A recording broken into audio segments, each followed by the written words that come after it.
Hello there. इस video में हम सर्किट प्रॉब्लम सीखेंगे कि कैसे किसी भी सर्किट को केवीएल, केसीएल और छोटे-छोटे जितने भी हमने रूल सीखे हैं उसके हेल्प से हम किसी भी ब्रांच में करंट कैसे फाइंड आउट कर सकते हैं या किसी भी रेजिस्टेंस या बैटरी के क्रॉस पोटेंशियल डिफरेंस कैसे फाइंड आउट कर सकते हैं।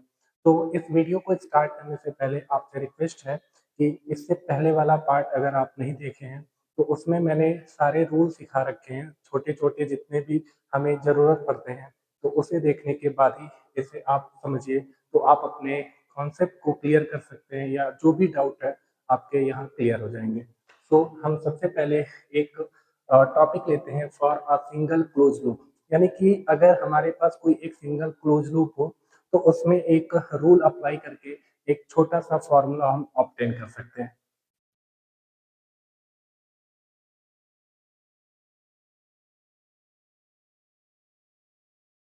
तो हमारे पास ये एक सिंगल सर्किट है जिसमें एक लूप आपको नजर आ रहा है। तो इसमें हमसे पूछ सकता है कि इस ब्रांच में करंट कितना फ्लो कर रहा है।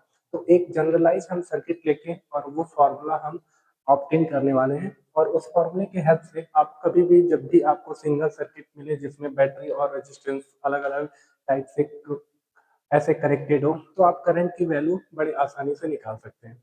यहाँ पे हमें पता है कि अगर ये क्लोज लूप है तो केवीएल हमेशा एक क्लोज लूप में अप्लाई करते हैं। तो केवीएल अप्लाई करने के लिए पहले ब्रांच में आपको करंट पता रहना चाहिए। तो एक ही यहाँ पे लाइन है, तो उसमें हम अगर करंट अज्यूम करते हैं कि ऐसे फ्लो कर रहा है, तो करंट अगर ऐसे फ्लो कर रहा है, ये हमारा अजम्पशन है, क्योंकि हमने सिखाया था कि पहले आपको करंट अज्यूम करना है कि किसी भी डायरेक्शन में फ्लो कर सकता है।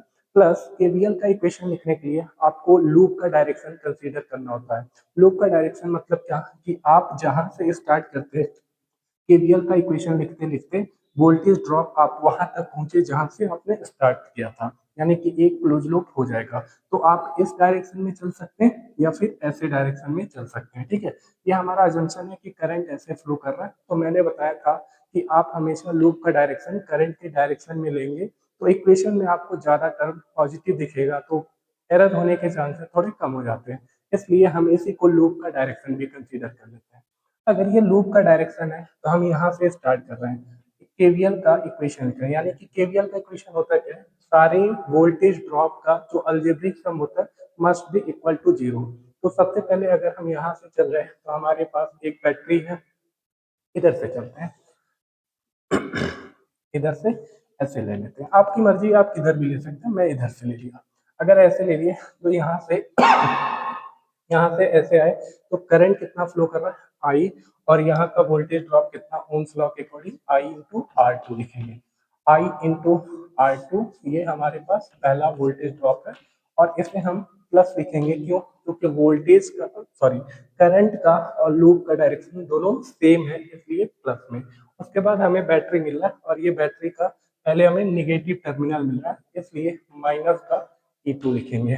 फिर हमें एक रेजिस्टेंस मिला जिसके across voltage drop I into R, यानी कि आई इंटू आर थ्री होगा, आई इंटू आर थ्री होगा, और ये प्लस में ये भी, क्योंकि करंट और लूप का डायरेक्शन सेम है। फिर हमें E3 का वोल्टेज ड्रॉप मिल रहा है, और वो भी पॉजिटिव टर्मिनल पहले, तो इसलिए प्लस का रहेगा क्या, E3, E3। फिर हमें रेजिस्टेंस एक मिल रहा है R4, यानी कि यहाँ का वोल्टेज ड्रॉप लिखेंगे I इंटू आर फोर, ये भी प्लस में ही रहेगा। फिर उसके बाद हमें बैटरी का वोल्टेज ड्रॉप मिल रहा है प्लस का E4, क्योंकि पॉजिटिव टर्मिनल पहले, तो प्लस रहेगा E4। फिर हमें एक रेजिस्टेंस मिल रहा है, और यहाँ पे I इंटू आर वन लिखेंगे, प्लस का I इंटू आर वन। फिर हमें बैटरी मिला जिसमें हमें वोल्टेज ड्रॉप E1 है और निगेटिव टर्मिनल पहले मिल रहा है, यानी कि माइनस का E1, और ये सारे इक्वल टू जीरो, क्योंकि हमने यहाँ से स्टार्ट किया था। तो पूरे कंप्लीट लूप में जहां पे भी वोल्टेज ड्रॉप हो रहे हैं, सारे वोल्टेज ड्रॉप का algebraic sum must be equal to zero. और हमें पोलैरिटी यानी कि साइन कन्वेंशन भी करना था, तो ये साइन कन्वेंशन भी हम यहाँ पे अप्लाई कर चुके हैं। यहाँ पे अगर हम सिंप्लीफाई कर सकते हैं तो आई, एक चीज देखिए ध्यान से, कि जहां पे भी रेजिस्टेंस का वोल्टेज ड्रॉप आया वो सारे टर्म पॉजिटिव है। ठीक है, इसीलिए हमने बोला था आपको कि लूप का डायरेक्शन और करंट का डायरेक्शन हमेशा सेम रखिए। ठीक है, तो यहाँ पे आई और ब्रैकेट में लिख सकते हैं R1 plus R2 plus R3 plus R4, और अगर सारे वोल्टेज को राइट हैंड साइड में शिफ्ट कर दें तो ये प्लस का E2 प्लस का E1, यानी कि E1 प्लस E2 और प्लस का E3, सॉरी माइनस का E3 और माइनस का E4। इसमें हम इस ब्रैकेट को इधर लेके आए तो I इज इक्वल टू लिख सकते हैं E1 plus E2 minus E3 minus E4, और अपन में R1 plus R2 plus R3 plus R4। यानी कि ऊपर आप ध्यान से देखिए सारे बैटरी के ईएमएफ हैं और नीचे जो है हर एक रेजिस्टेंस का वैल्यू है। ठीक है, इसे हम जनरलाइज याद करने के लिए लिख सकते हैं कि न्यूमरेटर में टोटल ईएमएफ, टोटल ईएमएफ और अपन में टोटल रेजिस्टेंस, टोटल रेजिस्टेंस।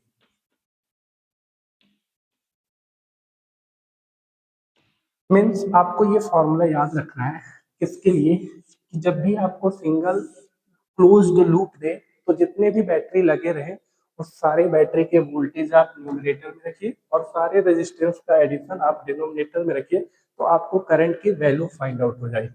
यहाँ पे इंटरेस्टिंग है कि आपको न्यूमरेटर में जो ईएमएफ है वो पोलैरिटी ध्यान से देखना है, क्योंकि इसमें एक बैटरी ऐसा है, दो बैटरी ऐसे हैं जो चाहते हैं कि क्लॉकवाइज में चले और दो बैटरी ऐसे हैं जिसका करंट चाहता है कि एंटी क्लॉकवाइज में चले।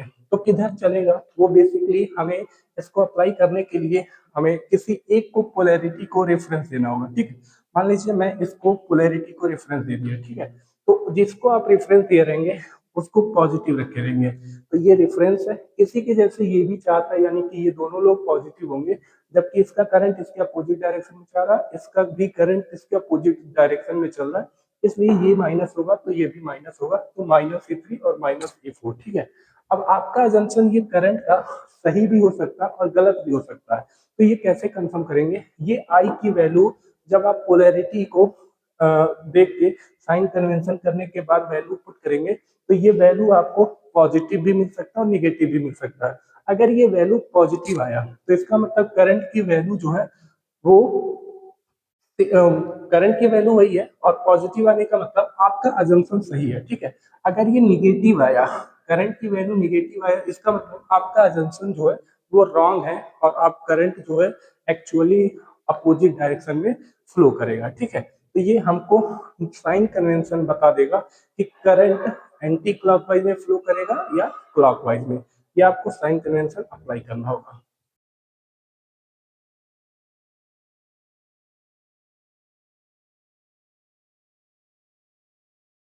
हमारे पास ये एक सर्किट गिवन है, उसी के बेसिस पे हम इस लूप में अप्लाई कर सकते हैं वो करंट का फॉर्मूला। चलिए देखिए कैसे करते हैं। हमें पता है I is equal to total EMF upon total resistance, upon total resistance. तो इसमें सारे ईएमएफ कितने, तीन बैटरी हैं, तीनों में सबसे पहले आप किसी एक को रेफरेंस दीजिए।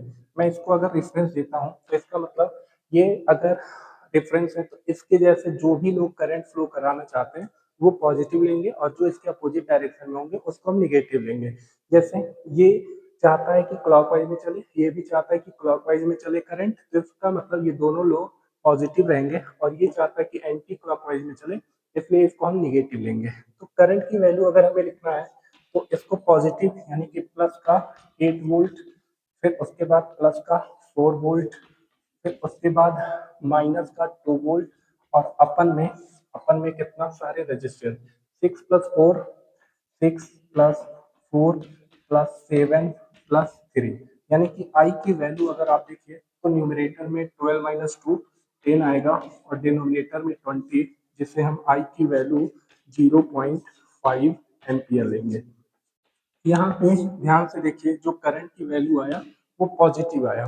पॉजिटिव आने का मतलब कि ये रेफरेंस हमने जिसको दिया था वही सही है, उसी के हिसाब से करंट फ्लो करेगा, यानी कि ये क्या चाहता है क्लॉकवाइज में करंट फ्लो करे तो क्लॉकवाइज में फ्लो कर रहा है। ठीक है, प्रैक्टिकली भी सोचिए, दो बैटरी है यहाँ पे, दोनों बैटरी ताकतवर है इससे ज्यादा, यानी कि दोनों लोग मिलकर करंट चाहते हैं कि क्लॉकवाइज में फ्लो करे, इसीलिए क्लॉकवाइज में ही फ्लो कर रहा है। समझ आया? अगर इसको आप रेफरेंस ना लेके इसको रेफरेंस लेते तो समझिए ये पॉजिटिव होता, ये पॉजिटिव, और ये दोनों लोग निगेटिव होते, यानी कि ये भी माइनस ये भी माइनस, न्यूमरेटर माइनस आता तो करंट की वैल्यू माइनस। इसका मतलब आपने जो रेफरेंस लिया है वो गलत लिया है, वो डिसाइड नहीं करेगा कि करंट उसमें ऐसे फ्लो करेगा, उसका दूसरा वाला पोलैरिटी डिसाइड करेगा कि करंट जो है क्लॉकवाइज में फ्लो करेगा। नोट करिए।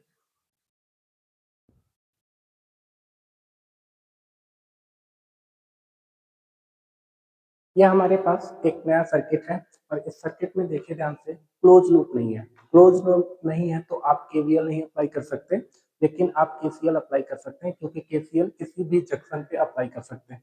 ध्यान से देखिए, यहाँ पे एक जंक्शन है और इस जंक्शन पे हम करंट की वैल्यू सॉरी पोटेंशियल की वैल्यू अज्यूम करके और कब हम केसीएल अप्लाई कर सकते हैं। तो समझिए, अगर हम कहें कि यहाँ का पोटेंशियल एक्स है, उससे पहले आप कंसीडर करिए कि करंट का जो डायरेक्शन है, यहाँ पे I1 ले लीजिए, यहाँ पे जो करंट फ्लो कर रहा है वो I2 कंसीडर कर लीजिए, और यहाँ पे करंट फ्लो कर रहा है उसे आप I3 कंसीडर कर लीजिए। यानी कि हम according to KCL at this junction हम लिख सकते हैं I1 plus I2 plus I3 must be equal to 0। ये बेसिकली केसीएल का इक्वेशन है और इसे अप्लाई करने के लिए हमने बताया था कि आप सारे आउटगोइंग करंट को पॉजिटिव ले सकते हैं या सारे आउटगोइंग को करंट को निगेटिव भी ले सकते हैं, या फिर आप अज्यूम कर सकते हैं सारे इनकमिंग हो तो आप इसको भी पॉजिटिव ले सकते हैं, तो आउटगोइंग वाला निगेटिव होगा। अपने कन्वीनियंस के अकॉर्डिंग जो भी आपको सही लगे वो अज्यूम कर सकते हैं। ध्यान से देखिए, आपको ये प्रैक्टिकली ठीक नहीं लग रहा होगा कि जब कहीं से करंट आ ही नहीं रहा है तो कैसे निकल रहा है। ठीक है, बेसिकली हम कर सकते हैं, ऐसा कर सकते हैं, क्योंकि ये जो है वो डिसाइड कर लेगा हाई पोटेंशियल लो पोटेंशियल कौन है, इक्वेशन डिसाइड कर देगा कि आपने अजम्पशन सही लिया या गलत लिया, अभी आपको पता चलेगा। ठीक है, अगर हम तीनों लोगों को आउटगोइंग दिखाएं तो यहाँ पे तीनों लोगों को पॉजिटिव लिया है, तीनों लोगों को नेगेटिव अगर ले लें तो भी कोई फर्क नहीं पड़ेगा, ये भी माइनस ये भी माइनस ये भी माइनस, ये माइनस कॉमन ले लीजिए और इधर भेजेंगे तो यही इक्वेशन दिखेगा। ठीक है, तो अगर हम ये कहें कि ये I1 है तो ओम्स लॉ क्या होता है, ओम्स लॉ का I is equal to V upon R। Basically ये न्यूमरेटर में पोटेंशियल नहीं, पोटेंशियल डिफरेंस होता है, और करंट हमेशा हाई पोटेंशियल से लो पोटेंशियल की तरफ फ्लो करता है। तो हम अगर I1 लिखें तो इसका मतलब करंट ऊपर जा रहा है I1, तो high potential minus low potential, तो लिखेंगे x माइनस 40 और अपन में रेजिस्टेंस की वैल्यू 1, फिर प्लस I2 की वैल्यू लिखना है, तो I2 is equal to high potential x minus 10, x minus 10 और अपन में 2 लिखेंगे, फिर प्लस I3 की वैल्यू लिखना है, तो I3 भी इधर का, तो high potential x minus 30, x minus 30 और अपन में रेजिस्टेंस की वैल्यू 4, ये मस्ट बी इक्वल टू 0 होने चाहिए। इसको अगर हम 4 से मल्टीप्लाई कर दें तो हमें इक्वेशन कुछ ऐसा दिखेगा, यहाँ पे 4 इंटू एक्स माइनस 40 प्लस यहाँ पे 2 इंटू एक्स माइनस 10, यहाँ पे plus x minus 1 into x minus 30 is equal to 0। सारे एक्स को जोड़ दीजिए, 4x 2x और 1x, यानी कि 7x माइनस का 160 माइनस 160 माइनस का 20 माइनस 20 और माइनस का 30 मस्ट बी इक्वल टू 0। इन तीनों को ऐड करिए तो 210 दिख रहा है, इधर लेके जाइए तो वो माइनस का 210 प्लस हो जाएगा, यानी कि 7x इज इक्वल टू 210, मतलब कि x इज इक्वल टू 210/7, मतलब कि 30 वोल्ट। मीन्स हमें यहाँ का पोटेंशियल पता चल गया कितना, यहाँ का पोटेंशियल 30 वोल्ट है। अब जब यहाँ का पोटेंशियल पता चल गया, आप हर एक करंट को फाइंड आउट कर सकते हैं। समझिए, अगर आपको I1 लिखना है, अगर आपको I1 लिखना है तो I1 की वैल्यू कितनी थी, x माइनस 40/1, यानी कि x 30 माइनस 40 और अपन में 30 माइनस 40 अपन में 1, यानी कि इसको हम माइनस का 10 एम्पियर लिखेंगे। उसके बाद अगर हम I2 की वैल्यू लिखें, I2 की वैल्यू ये है, तो हम लिखेंगे I2 इज इक्वल टू कितना, 30 माइनस 10 30 माइनस 10/2, इसलिए अगर हम लिखें तो प्लस का 10 आएगा, 20/2 यानी कि प्लस का 10 एम्पियर आएगा। उसके बाद I3 अगर हम लिखें तो I3 इज इक्वल टू कितना, 30 - 30, I3 यही है, ठीक। 30 - 30 इसको देखिए ध्यान से, जीरो आ रहा है, ठीक है, यानी कि एक -10 एम्पियर, दूसरा 10 एम्पियर, तीसरा 0 एम्पियर। अब ये सोचिए इधर सर्किट में यहाँ पे x is equal to 30 volt है और यहाँ पे भी 30 वोल्ट है, यानी कि इस रेजिस्टेंस के क्रॉस पोटेंशियल डिफरेंस कितना है, जीरो है, क्योंकि दोनों का पोटेंशियल सेम। तो जब पोटेंशियल सेम होता है, पोटेंशियल डिफरेंस जीरो होता है, तो हम कहते हैं कि करंट नहीं फ्लो करता है, इसीलिए तो I3 की वैल्यू जीरो आ गया, ठीक है। अब देखिए ध्यान से, I1 की वैल्यू माइनस का 10 एम्पियर, माइनस आने का मतलब क्या है, माइनस आने का मतलब जो हमने अजम्पशन किया था वो गलत है, ठीक है, इसका मतलब उसके अपोजिट डायरेक्शन में फ्लो करेगा। तो ये 10 एम्पियर ऊपर से नीचे आ रहा है, ठीक है, अब ऊपर से नीचे आ रहा है और ये I2 का वैल्यू जो है प्लस का 10 एम्पियर, इसका मतलब ये वाला अजम्पशन जो है वो सही है, तो 10 एम्पियर इधर जा रहा है। तो आप प्रैक्टिकली सोचिए, ऊपर से 10 एम्पियर आ रहा है और इधर 0 एम्पियर गया, तो 10 एम्पियर इधर ही जाना चाहिए। इसका मतलब जो हमारा यहाँ पे कैलकुलेशन है वो इस सर्किट को फुलफिल कर रहा है, सारे रूल क्या है, फॉलो कर रहा है। तो आप जो है लिख सकते हैं। अब देखिए क्या बदल सकते हैं, अगर ये I1 की वैल्यू नीचे अज्यूम किए रहते हैं, तो दो लोगों को अगर पॉजिटिव ले रहे हैं तो I1 को क्या लेना पड़ता, नेगेटिव, तो यहाँ माइनस लिखते, और माइनस जब लिखते तो फिर आपको इक्वेशन किस तरह लिखना पड़ता, करंट नीचे आ रहा तो हाई पोटेंशियल 40 - x लिखना पड़ता। जब 40 - x लिखते और बाहर माइनस लगा हुआ है, तो वो माइनस और माइनस मल्टीप्लाई करके यही बना देगा सेम। समझ में आया? इसीलिए आप यहाँ पे करंट का डायरेक्शन तीनों आउटगोइंग ले सकते हैं, तीनों इनकमिंग ले सकते हैं, या कोई दो इनकमिंग आउटगोइंग ले सकते हैं, वो आपके ऊपर डिपेंड करता है। इक्वेशन में एडजस्ट कर लेगा, बस आपको ध्यान रखना कि यहाँ पे हमेशा high potential minus low potential लिखना होगा। नोट करिए।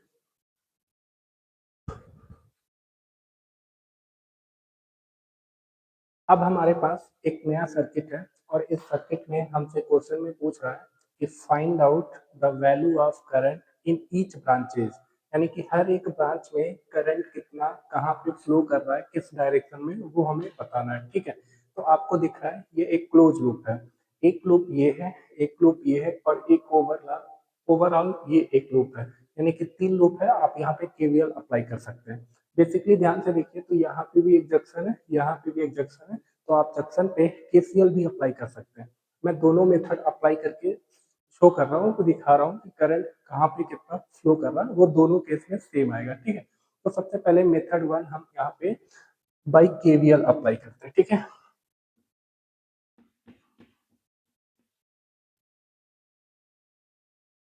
Method one by KVL. KVL जो है हमेशा किसी लूप में अप्लाई करते हैं तो हर एक ब्रांच में करंट को अज्यूम करना पड़ता है, और फिर केवीएल इक्वेशन लिखने के लिए आपको लूप का डायरेक्शन भी कंसीडर करना होता है। तो अगर हम ये कहें कि यहाँ पे आप कंसीडर कर लीजिए कि I1 ऐसे फ्लो कर रहा होगा, और अगर ऐसे देखें तो I2 ऐसे फ्लो कर सकता है। दोनों सेम डायरेक्शन में ले सकते हैं, दोनों को अपोजिट डायरेक्शन में, कोई फर्क नहीं पड़ेगा, वो करंट साइन बता देगा हमें कि करंट का assumption सही है या अपोजिट है, ठीक है। अगर हम ऐसे कर रहे हैं तो लूप वन में अगर इक्वेशन लिखें तो लूप वन में इक्वेशन क्या, समझिए कि यहाँ से अगर हम स्टार्ट करते हैं, यहाँ से स्टार्ट करें तो बैटरी का वोल्टेज पहले मिल रहा है और बैटरी का निगेटिव टर्मिनल पहले मिल रहा है, इसलिए माइनस का 10 लिखेंगे।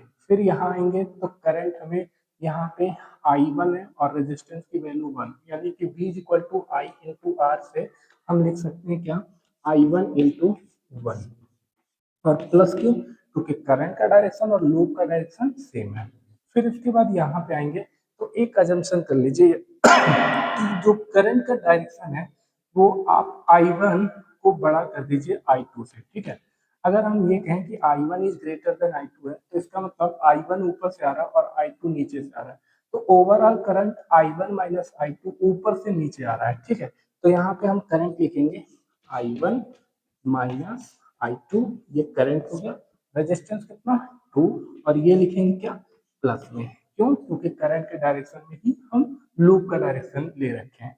और फिर इसके बाद जो 30 वोल्ट आएगा बैटरी का, वो पॉजिटिव टर्मिनल पहले मिल रहा है, इसलिए यहाँ पे प्लस का 30 मस्ट बी इक्वल टू 0। इसको अगर हम सिंप्लीफाई करें तो 2i1 प्लस i1, 3i1 लिखेंगे, 3i1, फिर माइनस का 2i2, minus 2i2 is equal to कितना? ये -10 और +30 -20 होगा, और इक्वल टू के पास इधर लेके आएंगे तो -20 जो है, सॉरी, -10 और 30 प्लस का 20 और इधर आएगा तो माइनस का 20। इसको आप इक्वेशन नंबर 1 बोल दीजिए। फिर आप लूप 2 में अप्लाई करिए। लूप 2 में अगर हम अप्लाई करते हैं तो यहाँ से शुरू करिए, तो 2 इंटू I2 लिखेंगे, 2 इंटू I2 प्लस नहीं, क्योंकि करंट के डायरेक्शन में चल रहा है, लूप का डायरेक्शन। फिर बैटरी हमें 40 वोल्ट का मिल रहा है, लेकिन निगेटिव टर्मिनल पहले, तो माइनस का 40। फिर यहाँ पे आएंगे तो बैटरी का निगेटिव टर्मिनल पहले मिल रहा है, इसलिए माइनस का 30। अब हमने कंसीडर किया था क्या? I1 ग्रेटर है I2 से, इसका मतलब overall current I1 minus I2 ऊपर से आ रहा है, तो लिखेंगे कितना? 2 इंटू I1 माइनस I2, और ये जो है करंट जो है ऊपर से आ रहा है I1 माइनस I2, और हम नीचे से ऊपर जा रहा है, इसलिए यहाँ पे माइनस लगेगा, क्योंकि अपोजिट डायरेक्शन में चल रहा है। और फिर उसके बाद अगर हम देखें तो यहीं से शुरू किए थे और यहीं पे आ गया, तो ये पूरे लूप का वोल्टेज ड्रॉप हो गया, तो ये इक्वल टू हम 0 लिख सकते हैं। यहाँ से अगर देखें हम तो 2i2 और प्लस का 2i2, यानी कि 4i2 लिखेंगे, और ये माइनस का 2i1, minus 2i1 plus 4i2, और कितना? ये माइनस का 44 राइट साइड में जाएगा तो प्लस का 44 हो जाएगा। इसको सिंपली लिखें तो माइनस का I1 प्लस का 2i2, 2i2 2i2 और इज इक्वल टू 22। इसको इक्वेशन नंबर सेकेंड कह दीजिए। ये देखिए प्लस का 2i2 है और यहाँ पे माइनस का 2i2, दोनों लोगों को ऐड कर दीजिए। तो फर्स्ट प्लस सेकेंड अगर हम करते हैं तो दोनों लोगों को ऐड करने पे ये हमें प्लस 2i1 मिलेगा, प्लस का 2i1, ये दोनों लोग खत्म हो जाएंगे, और राइट साइड में हमें कितना मिलेगा? प्लस का 2 मिलेगा, इज इक्वल टू 2। इसका मतलब I1 इज इक्वल टू हमें 2/2 मतलब कि 1 एम्पियर आएगा। अगर I1 की वैल्यू 1 एम्पियर आया तो किसी एक इक्वेशन में पुट कर दीजिए। इसमें अगर आप पुट करते हैं तो यहाँ पे -1, माइनस का 1 और प्लस का 2i2 और is equal to 22, is equal to 22। इसको इधर लेके आइए तो 2i2 इज इक्वल टू हम 23 लिख सकते हैं, यानी कि I2 इज इक्वल टू 23/2, जिसे हम 11.5 एम्पियर लिखेंगे।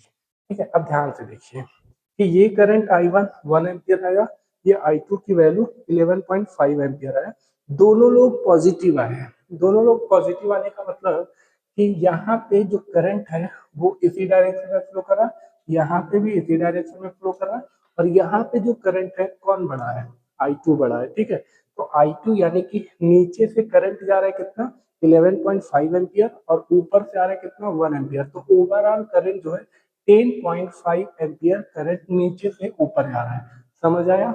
इसलिए आप कुछ भी ये अज्यूम कर सकते हैं, वो यहाँ पे जो हम साइन कन्वेंशन कर रहे हैं ना, वो अपने आप को एडजस्ट कर ले रहा है, और लास्ट में जो रिजल्ट आ रहा है पॉजिटिव आया तो इसका मतलब अजम्पशन सही है, नेगेटिव आया तो इसका मतलब अजम्पशन अपोजिट है। नोट कर लीजिए।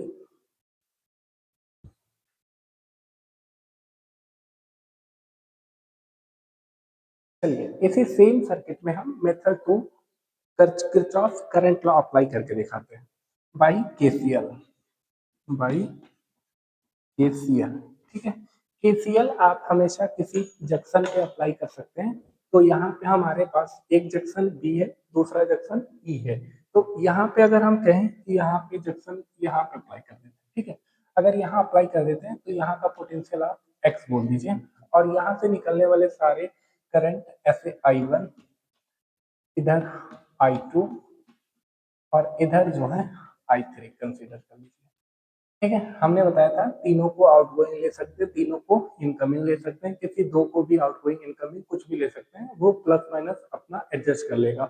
प्लस इस सर्किट में हमारे पास एक्सेस है कि कहीं पे भी एक जगह हम क्या कर सकते हैं, अर्थिंग कर सकते हैं। अर्थिंग करने का मतलब पोटेंशियल जीरो करना होता है, यानी कि कहीं पे भी अर्थिंग करने का से हमारे पास उस पॉइंट पे, उस पूरे लाइन पे जो पोटेंशियल है वो जीरो हो जाता है। तो हमेशा एक चीज याद रखिएगा, जो अर्थिंग होगा वो हमेशा कहीं पे भी कर सकते हैं, लेकिन हमेशा वहां पे करिए जहां पे आप ज्यादा पॉइंट पे जीरो जीरो जीरो पोटेंशियल लिख सकते हैं। तो आपको बड़े छोटे से इक्वेशन को सॉल्व करना पड़ेगा। ठीक है, ध्यान से देखिए, अगर हम यहाँ पे अर्थिंग कर देते हैं, यहाँ पे अर्थिंग कर देते हैं, ठीक है, तो देखिए इतनी जगह पॉइंट पे पोटेंशियल जीरो हो जाएगा, यानी कि ये V is equal to zero जो है, यहाँ पे जीरो, यहाँ पे जीरो, यहाँ पे जीरो, ठीक है, इतनी जगह जीरो हो गया।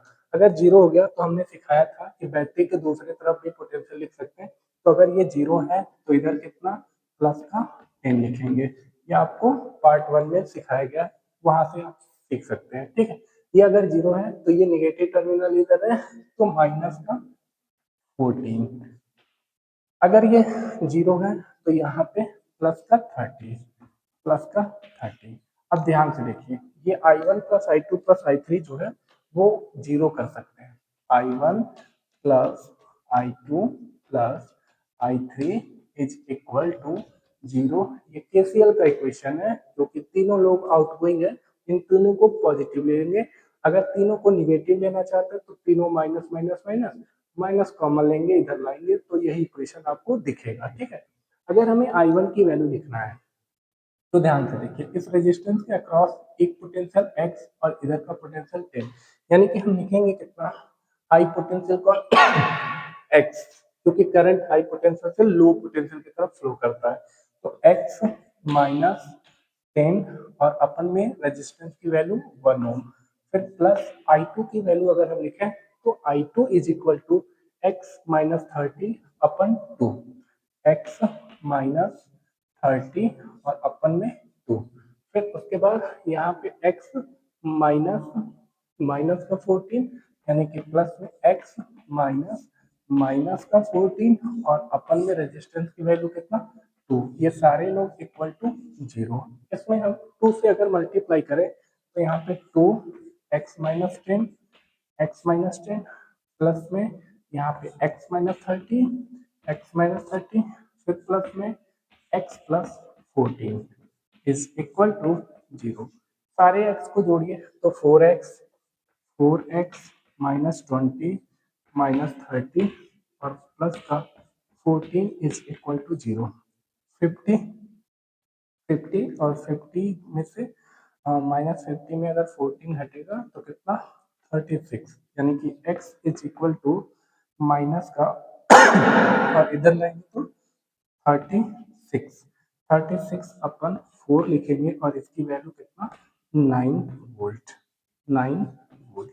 अब ये अगर हम x फाइंड आउट कर लिए तो अब I1 I2 I3 की वैल्यू कैलकुलेट कर सकते हैं। ठीक है, देखिए ध्यान से, अगर इसमें हम I1 की वैल्यू कैलकुलेट करें तो I1 इज इक्वल टू कितना, 2, यानी कि 9 माइनस 10, 9 माइनस 10 अपन में 1, यानी कि इसकी वैल्यू कितना, माइनस का 1 एम्पियर।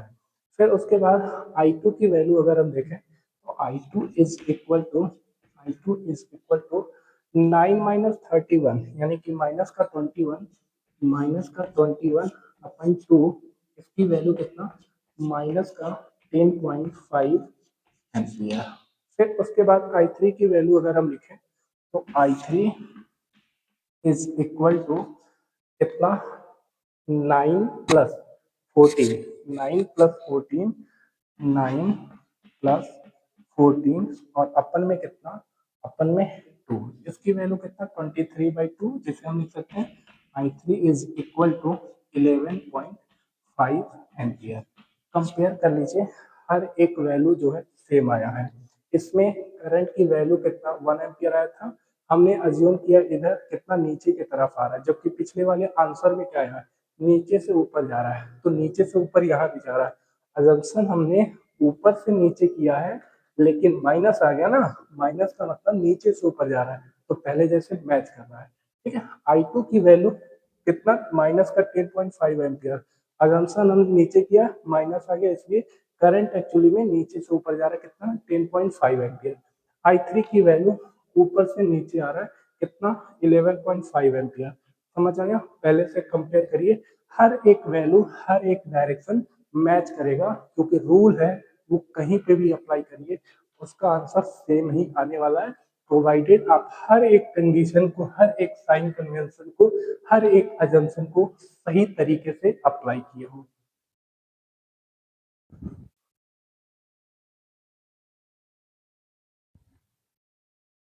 ये एक नया सर्किट है, और इस सर्किट में आप देख सकते हैं कि यहाँ पे एक क्लोज लूप है। ठीक है, ये ओवरऑल क्लोज लूप है, ये भी लूप है, ये भी लूप है। आपसे करंट का वैल्यू पूछ रहा है, तो क्वेश्चन लिखिए find the value of current flowing through, find the value of current flowing through branch AC, find the value of current flowing through branch AC। ठीक है, देखिए ध्यान से, यहाँ आप KVL भी अप्लाई कर सकते हैं, KCL भी अप्लाई कर सकते हैं, लेकिन बहुत ही सिंपल सा तरीका है। एक यहाँ पे ध्यान से देखिए कि हम ग्राउंडिंग कहीं पे भी कर सकते हैं। अगर ग्राउंडिंग कहीं पे भी कर सकते हैं तो यहाँ कर दीजिए। यहाँ पे अगर ग्राउंडिंग कर दिए तो V इज इक्वल टू 0। यहीं पे क्यों किए, क्योंकि हमें पहले ही बता रखे हैं कि अर्थिंग आप वहीं पे करिए जहाँ पे आपको ज्यादा पॉइंट पे पोटेंशियल 0 मिले, ताकि आपको बहुत ही कम इक्वेशन को सॉल्व करना पड़े। ठीक है, देखिए ध्यान, यहाँ अगर हम पोटेंशियल 0 कर दिए तो सेम पोटेंशियल, यानी कि इतना दूर भी पोटेंशियल 0, अगर यहाँ पोटेंशियल 0 है, यहाँ पे पोटेंशियल 0 है, तो यहाँ पे भी पोटेंशियल 0 हो गया, क्योंकि कनेक्टिंग वायर पे पोटेंशियल सेम होता है। अगर ये 0 है तो यहाँ पे हम पोटेंशियल लिख सकते हैं कितना, प्लस का 20। अगर यहाँ पे पोटेंशियल 0 है तो यहाँ पे हम पोटेंशियल लिख सकते हैं कितना, प्लस का 10। अब ध्यान से देखिए, कंपेयर कर लीजिए हर एक जगह। अगर इसमें करंट हमें फ्लो कराना है तो यहाँ पे करंट पता कर ले, यहाँ पे करंट पता कर ले, और माइनस या ऐड कर सकते हैं। ध्यान से देखिए, ये हाई पोटेंशियल, ये लो पोटेंशियल, करंट इधर फ्लो कर रहा होगा, इसे हम I1 बोल दें, या हाई पोटेंशियल, ये लो पोटेंशियल, करंट इधर फ्लो कर रहा होगा, इसे हम I2 बोल दे रहे हैं। अगर हम I1 की वैल्यू कैलकुलेट करें तो I1 is equal to high potential यानी कि 10 माइनस 0, 10 माइनस 0, और अपन में कितना 2, यानी कि 5 एम्पियर लिखेंगे। ठीक है, I2 की वैल्यू अगर कैलकुलेट करें तो हाई पोटेंशियल 20 माइनस 0 और अपन में 5, यानी कि इसकी वैल्यू 4 एम्पियर। तो इसका मतलब यहाँ से 5 एम्पियर जा रहा है, इसकी वैल्यू 5 एम्पियर, और यहाँ पे कितना जा रहा है I2 की वैल्यू 4 एम्पियर। तो पक्का है कि यहाँ पे बचा हुआ करंट 1 एम्पियर फ्लो कर रहा होगा। समझ आया? ठीक है, एक नया सर्किट था, इसे अलग तरीके से सॉल्व किए, ना तो केवीएल अप्लाई किए ना तो केसीएल। ठीक है, इसीलिए हम कहते हैं कि करंट इलेक्ट्रिसिटी चैप्टर में आपको इतना प्रैक्टिस करना है कि आपको तुरंत क्लिक कर जाए कि हम कितना जल्दी कौन से अप्रोच से आंसर ऑब्टेन कर सकते हैं। ठीक है, केवीएल अप्लाई करेंगे तो इक्वेशन सॉल्व करना पड़ेगा, केसीएल अप्लाई करेंगे तो फिर हमें पोटेंशियल एक्स की वैल्यू कैलकुलेट करनी पड़ेगी। उससे बहुत आसान तरीका, हम यहाँ पे ग्राउंडिंग कर दी और हमें बहुत ही कम इक्वेशन सॉल्व करना पड़ा, तुरंत मिल गया। ठीक है, नोट करिए।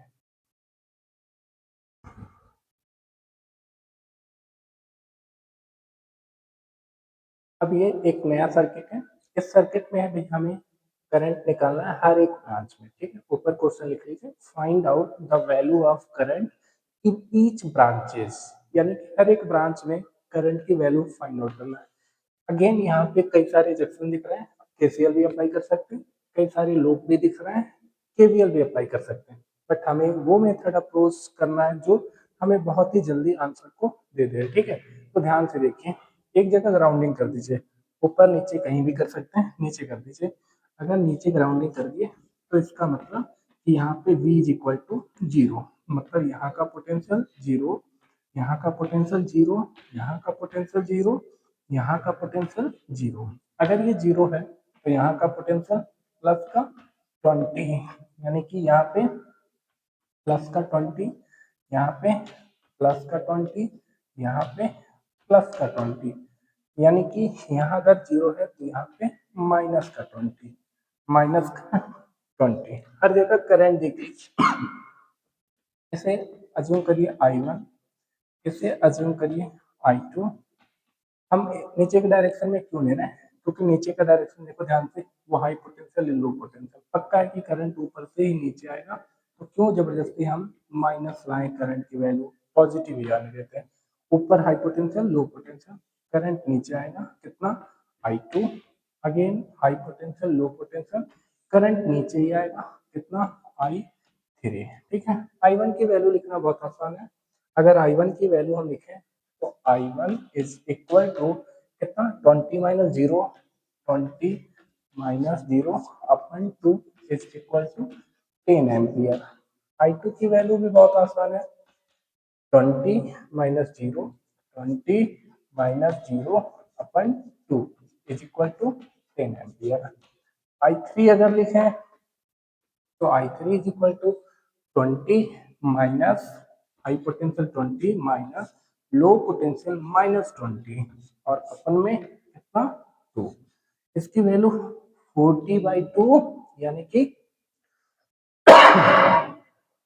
इज इक्वल टू हम 20 एम्पियर लिखेंगे। ठीक है, अगर 20 एम्पियर तो इसमें करंट कितना जा रहा है, इसको आप I4 बोल दीजिए, और ये I4 यानी कि I1 I2 I3 तीनों लोग आके ऐड हो जाएंगे, यानी कि I4 is equal to I1 plus I2 plus I3, और तीनों लोग को ऐड कर दीजिए, 10 प्लस 10 प्लस 20 मीन्स 40 एम्पियर। ये I4 की वैल्यू है, समझ आया, यानी कि इसमें 40 एम्पियर करंट फ्लो कर रहा है नीचे से ऊपर। हर एक ब्रांच में देखिए आप करंट की वैल्यू फाइंड आउट कर लिए।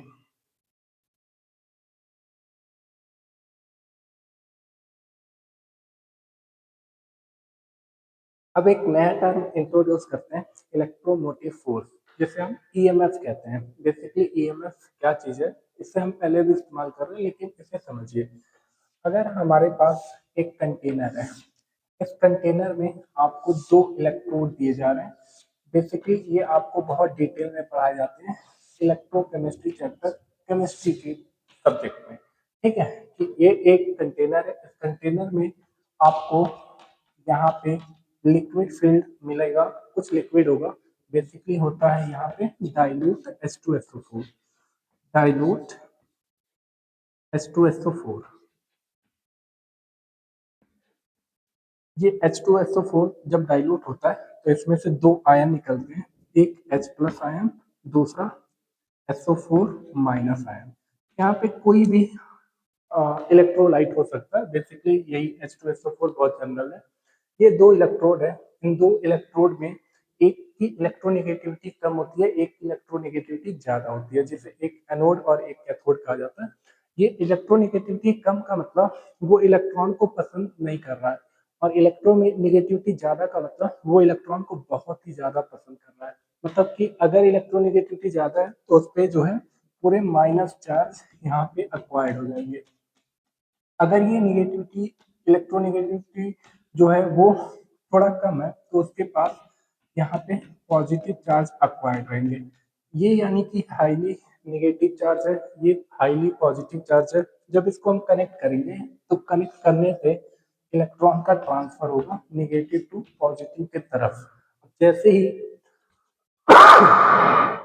इलेक्ट्रॉन यहाँ से यहाँ जा रहा है, यानी कि अगर हम इस वायर में बल्ब लगा दें तो वो बल्ब ग्लो करने लगेगा, क्योंकि इलेक्ट्रॉन फ्लो करना शुरू कर दिया। ये जब इलेक्ट्रॉन इधर से इधर आ रहा है तो यहाँ आने के बाद यहाँ रुकेगा नहीं, क्योंकि यहाँ पे इलेक्ट्रोनेगेटिविटी कम है। तो ये जैसे ही रिलीज आएगा, रिलीज होके फिर यहाँ पे जाएगा। तो अब ध्यान से देखिए, जब इलेक्ट्रॉन यहाँ से यहाँ फ्लो करेगा, यहाँ से यहाँ फ्लो करेगा, तो इसको बीच में कोलिजन मिलेगा पॉजिटिव चार्ज की वजह से, यानी कि यहाँ पे इसको एक रेजिस्टेंस फील होगा क्योंकि कोलिजन हो रहा। वो रेजिस्टेंस सेम वही कंडक्टर वाले ही जैसे रेजिस्टेंस होता है, बस ये इसको हम बैटरी के अंदर देखते हैं, तो इसलिए इसको हम इंटरनल रेजिस्टेंस कहते हैं। तो ये पूरे कॉम्बिनेशन को हम सेल या बैटरी कहते हैं, तो इसको हम रिप्रेजेंट करते हैं ऐसे, ठीक है। अब इसके पास इंटरनल रेजिस्टेंस है, इसलिए उस इंटरनल रेजिस्टेंस को उसके बैटरी के या सेल के सीरीज में कनेक्ट करते हैं। तो इसके पास जो ईएमएफ होगा वो ई होगा, वो डिसाइड करेगा कि एनोड और कैथोड कितनी ज्यादा इलेक्ट्रोनेगेटिविटी वाले प्लेट आपने ले रखा है। ये ईएमएफ हो गया, और इसका इंटरनल रेजिस्टेंस ये इंटरनल रेजिस्टेंस आर होगा, ठीक है। तो इसी को हम ईएमएफ कहते हैं। यही दूसरा नाम है वोल्टेज या पोटेंशियल डिफरेंस का, जो हम बैटरी का वोल्टेज बताते हैं, ठीक है। ये थोड़ा सा लिखिए इसके बारे में कि it is a driving force of battery, it is a driving force of battery by which by which by which energy can be supplied to the load। ये सिंबल बना लीजिए, ये सेल का सिंबल है, और ये बैटरी एक internal चीज है, इसे आप अपने समझने के अनुसार बना सकते हैं।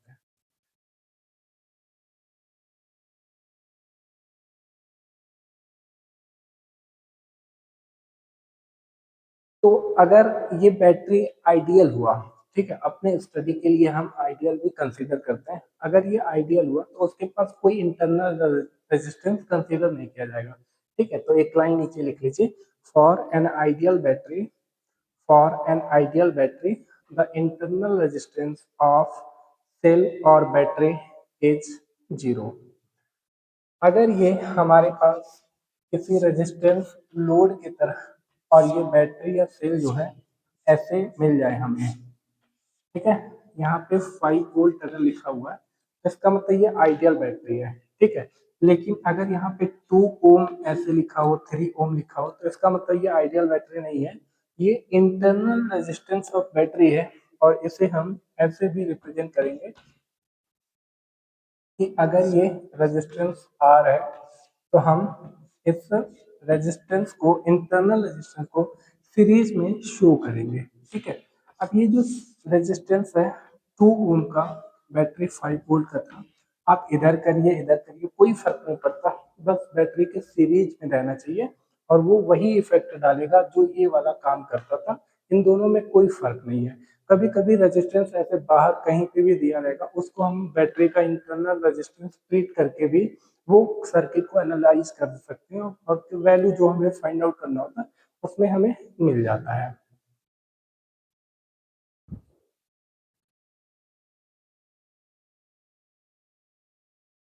ये एक उसी से रिलेटेड टॉपिक है कि वोल्टेज अक्रॉस एनी बैटरी और सेल अगर हमें लिखना है तो कैसे लिखते हैं।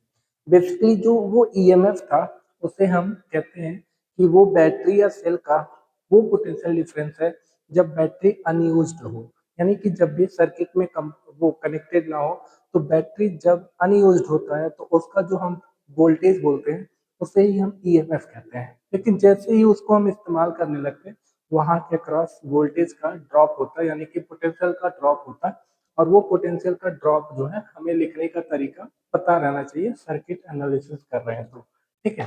तो पोटेंशियल ड्रॉप अक्रॉस बैटरी और सेल में इसमें 2 केस हैं। सबसे पहले केस 1,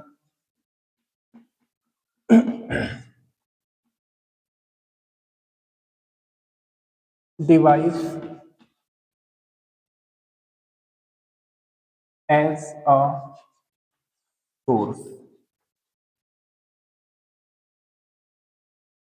ये हमारे पास एक डिवाइस है,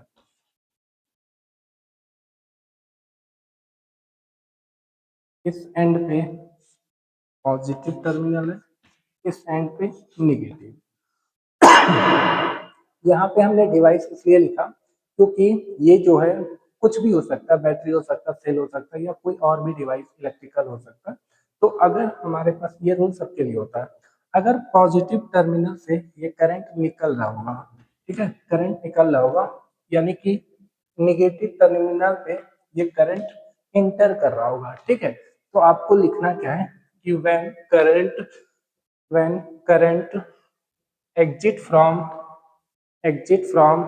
positive terminal ब्रैकेट में लिखेंगे और और entering into or entering into negative terminal, then the device will then the device will act as a source यानी कि बैटरी है, अगर ये पॉजिटिव टर्मिनल और ये नेगेटिव टर्मिनल, तो इसमें करंट इधर निकल रहा होगा और इधर इंटर कर रहा होगा, तो इसको हम सोर्स बोलेंगे। ठीक है, ये सोर्स की तरह काम करेगा। इसके पास अगर इंटरनल रेजिस्टेंस होगा तो भी कोई दिक्कत नहीं है, हम वही चीज सेम वही बोलेंगे कि नेगेटिव टर्मिनल पे ही करंट इंटर कर रहा है। इसके पास ईएमएफ अगर ई है, तो ये ईएमएफ ई कब था, जब ये सर्किट में कनेक्टेड ही नहीं था, यानी कि जब सर्किट में कनेक्ट हो गया तो करंट फ्लो करना शुरू हो गया, और जब करंट फ्लो किया तो इसके अक्रॉस भी पोटेंशियल ड्रॉप होगा। वो ड्रॉप अगर आपको लिखना है तो डेल्टा वी, बेसिकली ये यहाँ से लेके यहाँ तक का डेल्टा वी है। ठीक है, और ये तो वोल्टेज बैटरी का था, तो हम डेल्टा वी लिख सकते हैं, delta V is equal to E minus I into R, और ये हमारे पास ये पोटेंशियल ड्रॉप आ गया इन केस ऑफ डिस्चार्जिंग। जब भी ये करंट पॉजिटिव टर्मिनल से निकलेगा तो इसको हम कहेंगे बैटरी डिस्चार्ज हो रहा है। डिस्चार्ज हो रहा है क्योंकि देखिए ध्यान से, ये पोटेंशियल ड्रॉप पहले कुछ था उसमें से ये घटने लगा, इसलिए ड्रॉप हो रहा है, मतलब कि एनर्जी खत्म हो रहा है, मतलब कि बैटरी डिस्चार्ज हो रहा है। तो इसको एरो बना के लिखेंगे, बैटरी इज डिस्चार्जिंग। फिर केस टू में डिवाइस एज अ लोड। अगर डिवाइस लोड के तरह है तो इसका मतलब कि हम करंट की वैल्यू पॉजिटिव टर्मिनल की तरफ इंटर करें।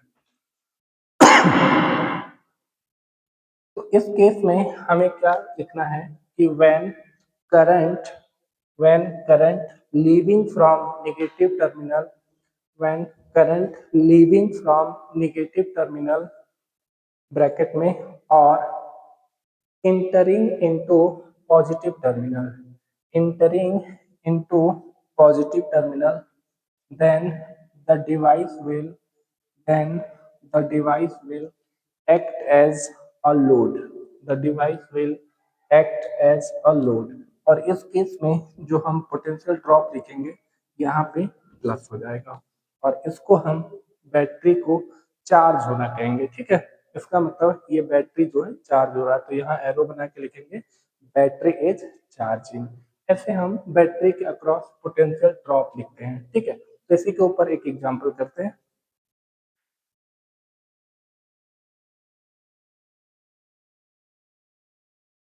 तो ये सर्किट है, और इस सर्किट में हमसे पूछा है find the potential drop find the potential difference between point A and B। मतलब कि यहाँ से लेके यहाँ तक का हमें पोटेंशियल डिफरेंस पता करना है। तो सबसे पहले ये देखिए ध्यान से, सिंगल क्लोज लूप है, मतलब कि हम लिख सकते हैं I is equal to total EMF, एक ही बैटरी है, अपन में टोटल रेजिस्टेंस दो लोग हैं, यानी कि 2 + 1, जिसे हम 5 एम्पियर लिख सकते हैं। और ये 5 एम्पियर इधर की तरफ फ्लो कर रहा होगा क्योंकि पॉजिटिव टर्मिनल और एक ही बैटरी है। तो 5 एम्पियर अगर इधर फ्लो कर रहा है तो इसका पोटेंशियल डिफरेंस लिखना बहुत सिंपल है। हम लिखना चाहें ये till V is equal to, तो ध्यान से देखिए पॉजिटिव टर्मिनल से निकल रहा है, तो V इज इक्वल टू हम लिखेंगे E minus I into R. अगर हम सॉल्व करते हैं तो E की वैल्यू 15 वोल्ट, 15 माइनस करंट की वैल्यू 5 और रेजिस्टेंस की वैल्यू कितना, इसको हम internal resistance of this battery कह रहे हैं, तो आई इंटू आर यहाँ पे 1, जिसे हम लिख सकते हैं कितना, 10 वोल्ट। ठीक है, इसी को दूसरे तरीके से देख सकते हैं, ये तो हमने वो किया जो आपको अभी सिखाया है। ठीक है, और एक चीज आपको पहले से ही पता था कि अगर ये 5 एम्पियर इधर जा रहा है तो 5 एम्पियर इधर आ भी रहा होगा। अगर ये 5 एम्पियर इधर आ रहा है तो इसका मतलब रेजिस्टेंस के अक्रॉस पोटेंशियल डिफरेंस लिखने का बहुत सिंपल सा तरीका होता है, V is equal to I into R, यानी कि आई की वैल्यू कितना 5, रेजिस्टेंस की वैल्यू 2, 10 वोल्ट। ये वही चीज आया क्योंकि ये इतना कॉम्बिनेशन और ये रेजिस्टेंस दोनों आपस में पैरेलल में है, तो पोटेंशियल डिफरेंस सेम आना चाहिए था, आया।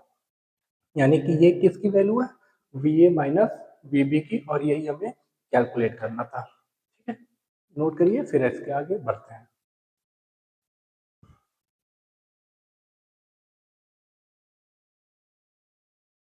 फिर अब पढ़ते हैं कॉम्बिनेशन ऑफ सेल। जैसे हम रेजिस्टेंस को कई तरीके से कंबाइन कर सकते हैं कि वो सीरीज में रह सकता है या पैरेलल में रह सकता है, वैसे हम सेल को भी कंबाइन कर सकते हैं दो तरीके से, एक सीरीज कॉम्बिनेशन में और एक पैरेलल कॉम्बिनेशन में।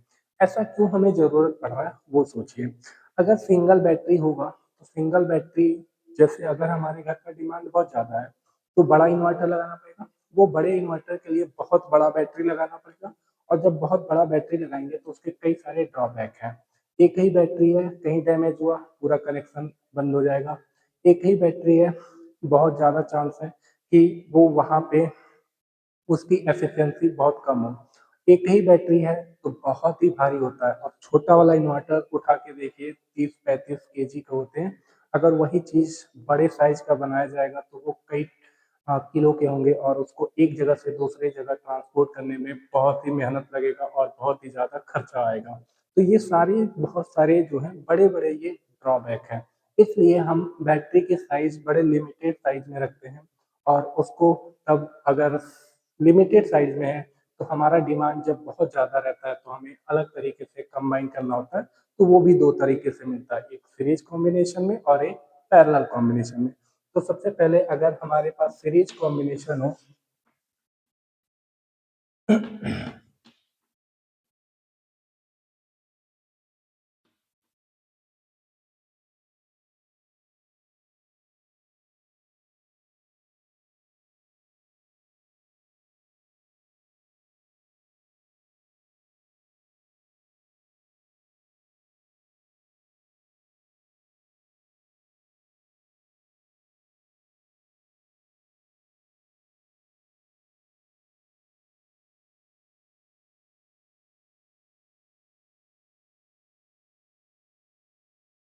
ये कॉम्बिनेशन ऑफ सेल है और ये सीरीज कॉम्बिनेशन में है।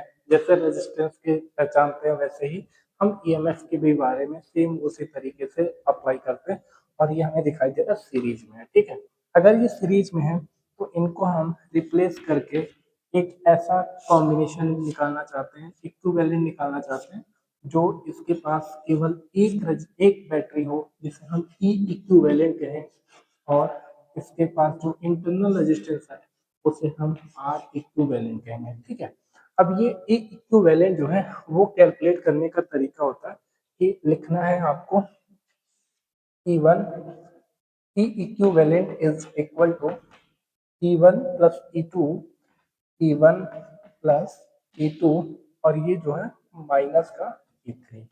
ठीक है, ऐसा इसलिए क्योंकि ये दोनों लोग एक ही साइड से चाहते हैं कि करंट इधर फ्लो करे, लेकिन ये चाहते हैं कि करंट इधर फ्लो करे। ठीक है, तो अगर हम किसी एक को रेफरेंस में लेते हैं, अगर इसे हम रेफरेंस में लेते हैं तो इसके जैसे सारे बैटरी को पॉजिटिव लेंगे, ये भी और ये भी, यानी कि पॉजिटिव होगा, और ये जो है अपोजिट ओरिएंटेशन में है इसलिए इसको हम निगेटिव लेंगे, तो माइनस का E3। ठीक है, अब ये जो बैटरी ई इक्विवेलेंट है वो किसके तरह बनेगा, इसके जैसे बनेगा या इसके जैसे बनेगा, वो कौन डिसाइड करेगा, वो ये डिसाइड करेगा कि इसकी ओवरऑल क्वांटिटी जो है पॉजिटिव आया कि निगेटिव आया। अगर रेफरेंस लेने के बाद ये ई इक्विवेलेंट पॉजिटिव आ गया तो इसका मतलब ये सही है और इसी की तरह बनाइए। अगर ई इक्विवेलेंट निगेटिव आ गया तो इसका मतलब ये गलत है, इसके जैसे बैटरी को आप ई इक्विवेलेंट बनाएंगे। समझ में आया? तो ऐसे हम ई इक्विवेलेंट कैलकुलेट करते हैं, और आर इक्विवेलेंट भी सेम ऐसे होता है, R1 plus R2 plus R3। इसके साथ कोई पोलैरिटी का फंडा नहीं होता है, इसलिए आपको सीरीज कॉम्बिनेशन का जो आपको सिखाया जाता है रेजिस्टेंस का इक्विवेलेंट कैसे कैलकुलेट करते हैं, सेम वही रूल अप्लाई करना है और एक बैटरी और एक इंटरनल रेजिस्टेंस आप ऐसे यहाँ से इक्विवेलेंट फाइंड आउट कर सकते हैं। नोट करिए, फिर दूसरा पाते हैं।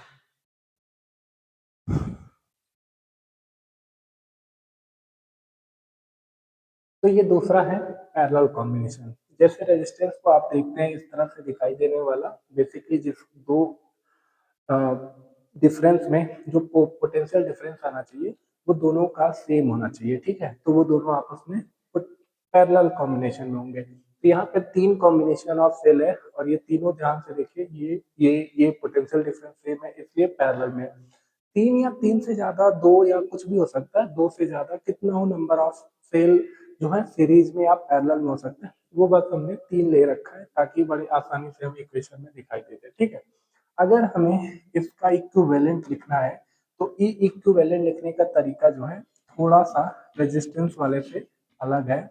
आपको यहाँ पे लिखना है E1 बाई R1 जिसका ईएमएफ उसी का internal resistance plus E2 by R2 और माइनस में E3 बाई R3 और अपन में 1 by R1 plus 1 by R2 plus 1 by R3।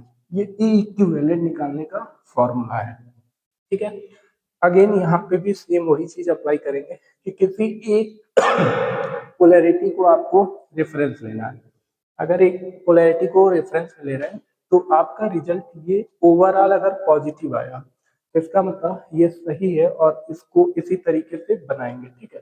अगर ये ओवरऑल वैल्यू निगेटिव आया तो इसका मतलब आपका रेफरेंस गलत है, आप दूसरे वाले पोलैरिटी को इक्विवेलेंट देंगे।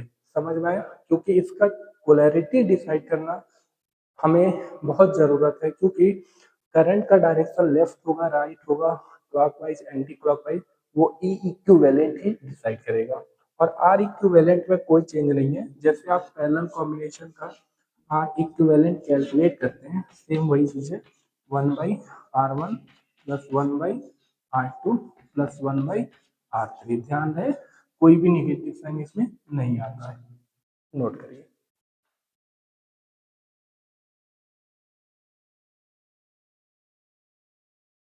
अगेन हमारे पास एक नए तरीके का सर्किट है और इस सर्किट में हम अगेन केवीएल केसीएल कुछ भी अप्लाई कर सकते हैं, ग्राउंडिंग भी करके आप कैलकुलेट कर सकते हैं।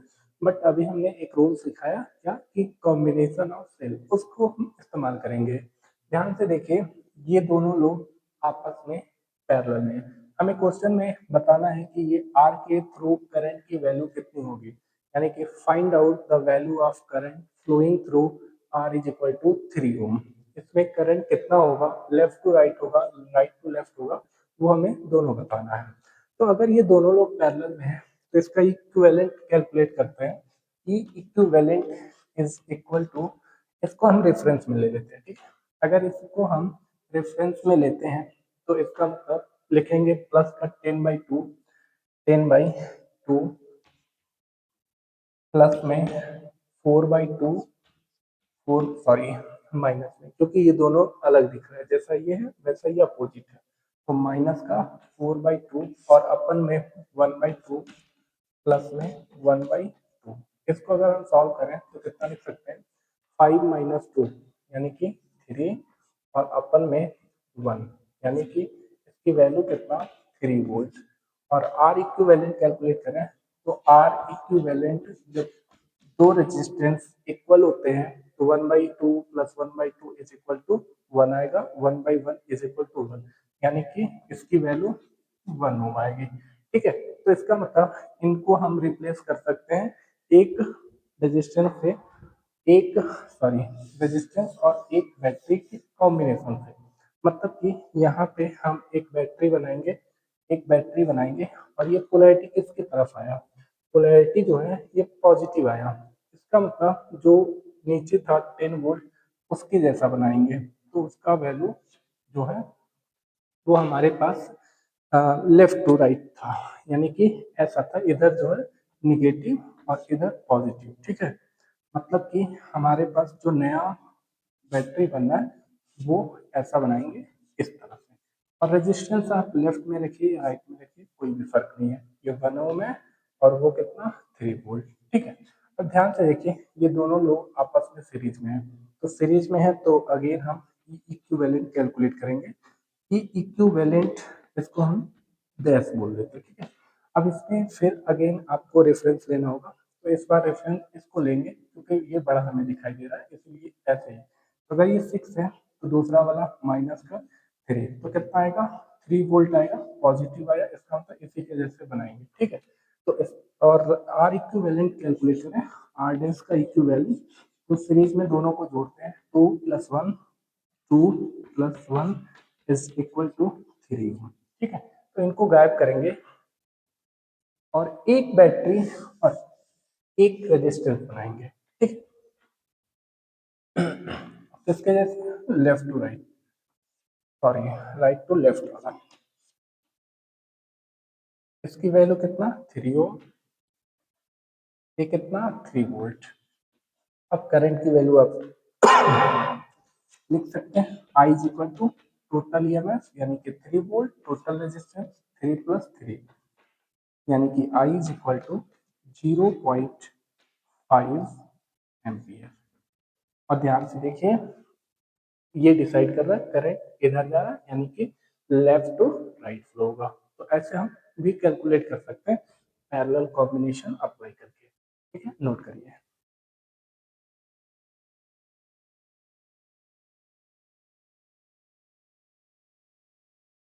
ये एक नए तरीके का सर्किट है। इस सर्किट में ध्यान से देखिए, एक ऐसा लाइन बना हुआ है जिसमें न तो रेजिस्टेंस है न तो बैटरी है। तो एक कॉन्सेप्ट होता है शॉर्ट सर्किट, ठीक है। इस शॉर्ट सर्किट में हम क्या कर रहे हैं कि हमारे पास कभी ऐसा होता है कि सिंपली एक वायर दिखाई देता है जिसमें ना तो बैटरी दिखेगा ना तो आपको वहां पे रेजिस्टेंस दिखेगा। तो ये होता क्या है कि हमसे यहाँ पे अगर पूछ रहा है कि करंट की वैल्यू कितना होगा इस सर्किट में, ठीक है, पूरे सर्किट में जहां जहां ब्रांच है हर ब्रांच में करंट की वैल्यू कितना होगा। तो ध्यान से देखिए, ये जो है यहाँ पे अगर हम कहें पोटेंशियल VA है, ठीक है, तो कनेक्टिंग वायर पे हर एक पॉइंट पे पोटेंशियल सेम होता है, यानी कि यहाँ भी पोटेंशियल सेम, यहाँ भी पोटेंशियल सेम, यहाँ भी पोटेंशियल सेम, यहाँ भी। तो यहाँ पे भी कितना है, VA है। इसके इसके अक्रॉस सोचिए, ठीक है, इसका जो पोटेंशियल है एक तरफ VA और दूसरे तरफ भी VA, यानी कि इसके अक्रॉस कोई भी पोटेंशियल डिफरेंस नहीं है। जब सेम पोटेंशियल होता है तो करंट फ्लो ही नहीं करता है। इसका मतलब यहाँ पे जो करंट है वो I इज इक्वल टू 0 है, I इज इक्वल टू 0 है, कोई करंट फ्लो नहीं कर रहा है, ठीक है। जब करंट नहीं फ्लो कर रहा है तो हम उसको उड़ा देते हैं, हटा देते हैं, ठीक है। ऐसा क्यों, प्रैक्टिकली सोचिए कि जब आपके पास कोई बल्ब होता है और इस बल्ब को जलाना होता है, तो जब यहाँ से आप मेन सप्लाई से करंट को देते हैं, ठीक है, मेन सप्लाई से करंट ऐसे जाता है तो इस बल्ब को जलाता है और फिर वापस आके ऐसे इंटर कर जाता है मेन सप्लाई में। कहीं एक जगह टूटा रहेगा तो करंट नहीं फ्लो करेगा, लेकिन ये पूरा जगह जुड़ा हुआ है तो करंट फ्लो करेगा। अगर आप गलती से यहाँ पे वायर को टच करा दीजिए, टच करा दीजिए, आप देखे होंगे स्पार्क करता है तुरंत और बल्ब नहीं जलता है। वो ऐसा इसलिए होता है क्योंकि ये करंट जो है जैसे ही इसको रास्ता मिल गया इधर, तो वो बल्ब के पास जाएगा ही, इधर शॉर्टकट रास्ते इधर चला जाएगा, क्योंकि करंट हमेशा चाहता है मिनिमम पाथ ऑफ रेजिस्टेंस को फॉलो करे, ठीक है, मिनिमम रेजिस्टेंस वाले पाथ को फॉलो करता है। इसलिए यहाँ पे बल्ब में जाएगा तो कुछ रेजिस्टेंस मिलेगा, जबकि यहाँ नहीं मिलेगा। सेम वही चीज, अगर ये बैटरी से करंट निकल रहा होगा तो दो रास्ते हैं, यहाँ पे रेजिस्टेंस मिल रहा है, यहाँ पे कोई रेजिस्टेंस नहीं मिल रहा, तो सारा का सारा करंट इधर आ जाएगा, इधर कोई करंट नहीं जाएगा। तो इसी कॉन्सेप्ट को हम शॉर्ट सर्किट कहते हैं, शॉर्ट सर्किट कहते हैं, यानी कि इसको हम उड़ा सकते हैं, कोई भी फर्क नहीं पड़ेगा, ठीक है। तो अगर अब हमें करंट की वैल्यू फाइंड आउट करना है तो सिंपली आपको दिखाई दे रहा होगा, एक सर्किट है, एक लूप है, I is equal to total EMF upon total resistance कर लीजिए।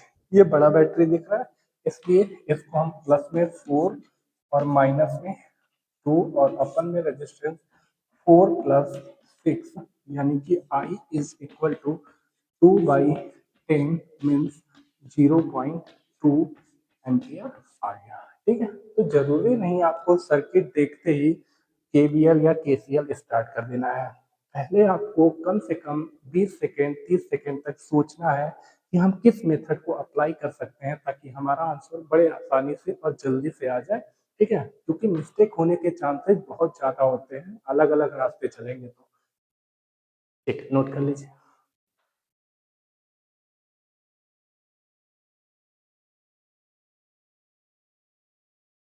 ठीक, हमारे पास एक नए तरीके का एक प्रॉब्लम आ सकता है, ओपन सर्किट प्रॉब्लम। ठीक है, इस ओपन सर्किट प्रॉब्लम में हम केवीएल नहीं अप्लाई कर सकते क्योंकि क्लोज लूप नहीं है। हम केसीएल नहीं अप्लाई कर सकते क्योंकि यहाँ पे जंक्शन नहीं है। ठीक है, हमसे ऐसे ओपन सर्किट दे सकता है। तो अगर यहाँ का पोटेंशियल पूछ रहा है, यहाँ का पोटेंशियल पूछ रहा है, तो इसमें थोड़ा सा ट्विस्ट ये है कि जो हम रूल सिखाए आपको कि जब हम डायरेक्शन में चलते हैं, निगेटिव टर्मिनल पहले मिलता है तो माइनस, और पॉजिटिव टर्मिनल पहले मिलता है तो पॉजिटिव। करंट के डायरेक्शन में चलते हैं तो पॉजिटिव वोल्टेज ड्रॉप। इसी का जस्ट उल्टा करना है। अगर उल्टा नहीं करेंगे तो आंसर गलत आ जाएगा, क्योंकि वहां पे हमें वो रूल सिखाया गया था वो क्लोज लूप के लिए था, ये ओपन लूप के लिए है। तो देखिए कैसे लिखते हैं इसके लिए।